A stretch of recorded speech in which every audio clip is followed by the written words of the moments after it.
outsourcing is for a short-term need would be one way to avoid it, if that turned out to be the real cause.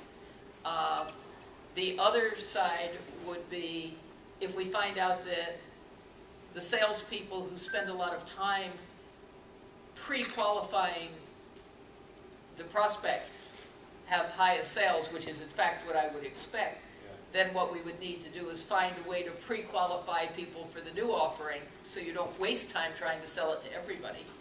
That would be another alternative there.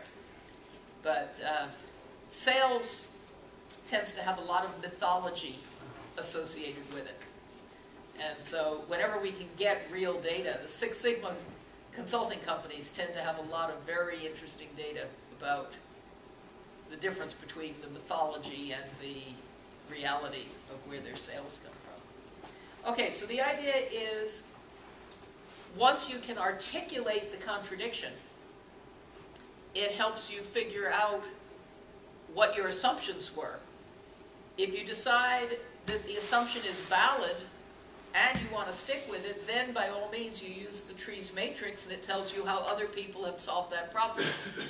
But very frequently you'll find that once you've articulated the problem, and particularly in the service and software systems development areas, I've found that as many as 75% of the time, the full identification of what the problem really is where the solution lies. They don't get to play with these toys of things like the matrix and the 40 principles and so forth very often, because they get their solution from defining the functions and the assumptions and what would it take to get rid of the assumption. I should stand up and look proper if he's putting me on video. This little matrix there, I'm not sure if it's big enough to read in your handout. If it's not, just let me know, I'll send you a bigger copy.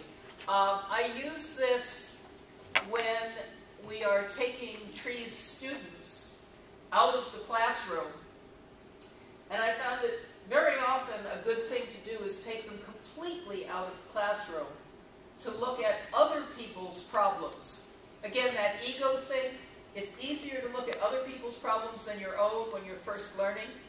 I've had huge success with this at places like SeaWorld and Epcot, because both of those have, like, they call them backstage tours, you know, so you can go see how does Disney get rid of the trash in a way that the tourists never see.